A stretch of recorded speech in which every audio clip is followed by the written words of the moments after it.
नमस्कार, AMV network देख रहे हैं आप। आपके साथ मैं हूं बबीता। खबरों की शुरुआत बड़ी खबर से करेंगे। यूएई के बाद कतर दौरे पर पीएम नरेंद्र मोदी है। तो यूएई के बाद अब कतर के दौरे पर है पीएम नरेंद्र मोदी। तो 8 भारतीयों की रिहाई के बाद पीएम का कतर का ये दौरा है। कतर के नेताओं के साथ द्विपक्षीय बातचीत भी होगी। पीएम मोदी दोपहर 1:30 बजे द्विपक्षीय बैठक करने वाले हैं और आज शाम कतर से दिल्ली वापस लौट जाएंगे पीएम नरेंद्र मोदी। तो बड़ी खबर आपको बता रहे हैं, यूएई के बाद अब कतर का दौरा है पीएम नरेंद्र मोदी का। 9 भारतीयों की रिहाई के बाद पीएम मोदी कतर के दौरे पर है। कतर के नेताओं के साथ विपक्षीय बातचीत करेंगे पीएम नरेंद्र मोदी। तो पीएम मोदी दोपहर 1:30 बजे द्विपक्षीय बैठक करने वाले हैं। तो आज शाम कतर से दिल्ली वापस लौट जाएंगे पीएम नरेंद्र मोदी। तो इससे पहले 9 भारतीय जवानों की रिहाई हुई थी। इसके बाद पीएम नरेंद्र मोदी का यह दौरा कतर का काफी अहम भी बताया जा रहा है।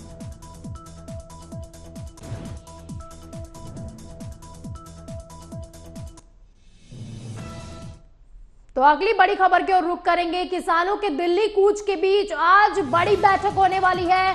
तो बड़ी खबर आपको बता रहे हैं, किसानों के दिल्ली कूच के बीच आज बैठक होगी। केंद्र सरकार और किसान नेताओं के बीच ये बैठक होने वाली है और काफी अहम ये बैठक भी बताई जा रही है।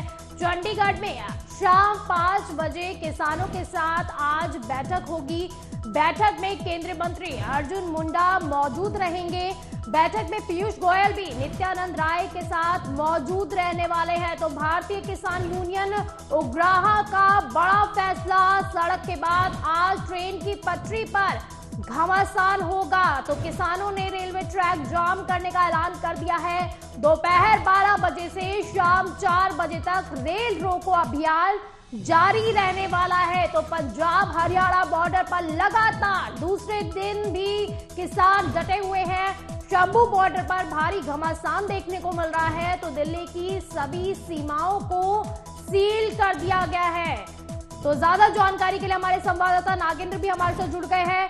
नागेंद्र, एक तरफ बैठक हो रही है, दूसरी तरफ किसानों ने ये ऐलान कर दिया है कि पटरी रेलवे ट्रैक आज जाम कर दिया जाएगा।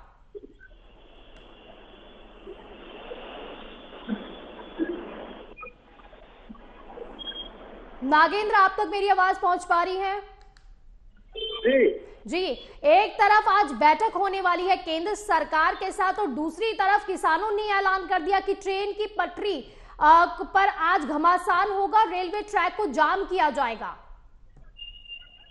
बिल्कुल, देखिए जैसा कि पिछली बार भी हुआ था और इस बार सरकार इस चीज में राहत थी कि कम से कम जो रेलवे सेवा है वो सही से चल रही है। लेकिन अब जिस तरह से किसानों ने ऐलान किया है कि वो ट्रेन की पटरियों पर भी जाकर बैठेंगे और जो रेलवे की आवाजाही है उसको बाधित करेंगे, तो यही सब चीजें हैं जिससे कि लगातार सत्ता पक्ष ये सवाल उठा रहा है कि जो किसान है यदि सिर्फ उन्हें अपनी समस्याओं का हल चाहिए तो वो उसके लिए बात कर सकते हैं। लेकिन एक तरफ बात करने के लिए किसान जाते हैं और दूसरी तरफ किसानों की तरफ से ये ऐलान भी किया जाता है कि वो आंदोलन को और आगे बढ़ाते हुए अब रेलवे ट्रैक को भी जाम करेंगे। तो एक तरफ रास्ता तो जो रोड है वो तो जाम है ही, अब रेलवे ट्रैक भी वहां पर किसान जाकर बैठेंगे और वहां भी जाम लगाएंगे। तो ये जो दोनों चीजें हैं ये एक साथ नहीं हो सकती है।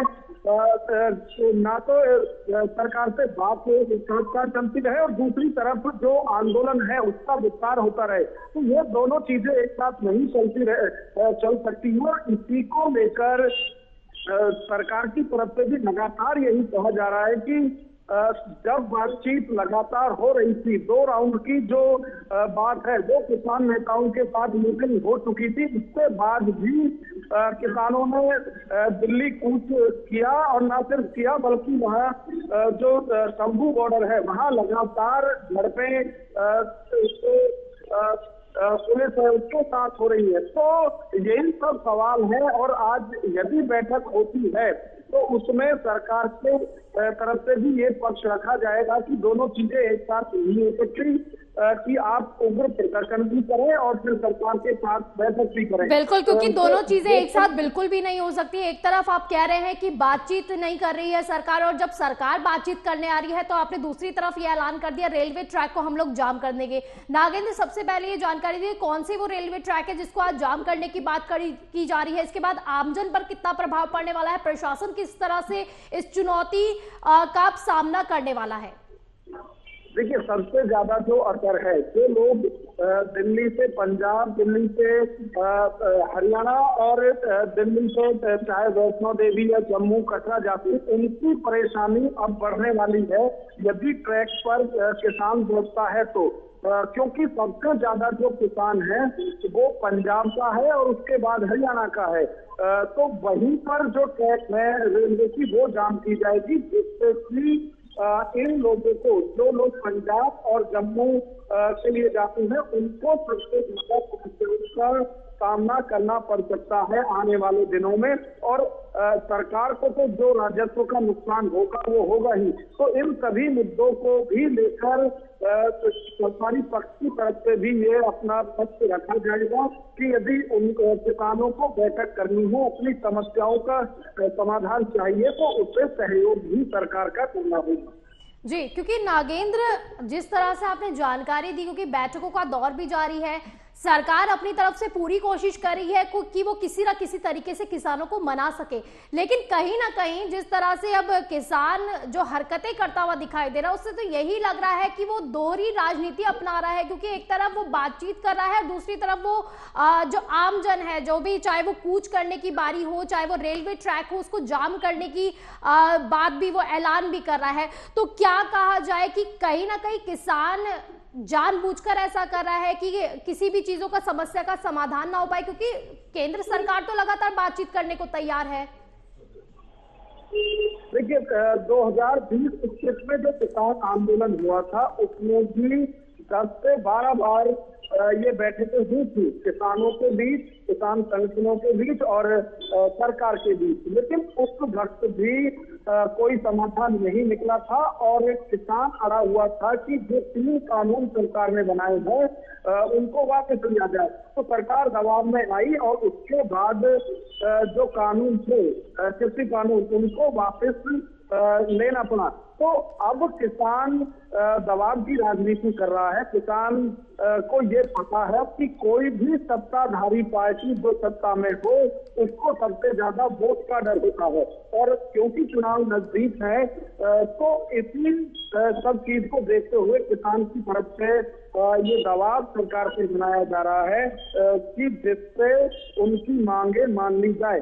अब जिस तरह का माहौल किसानों ने बनाया है, एक तरफ बातचीत नेताओं के साथ हो रही है, दूसरी तरफ जो आंदोलन है उसको और बढ़ाया जा रहा है, तो इससे भी बातचीत पर असर पड़ेगा। और मुझे नहीं लगता है कि जिस माहौल में पहले बातचीत हो सकती थी आज उस माहौल में होगी, क्योंकि ये सरकार जो है इस आंदोलन को खत्म करना चाहती है, वही किसान लगातार इसको और भड़का रहे थे। तो नागेंद्र, अभी तक किसी जो है बातचीत में, क्या कहा जाए, अभी तक सहमति किसी बात पर बन पाई है?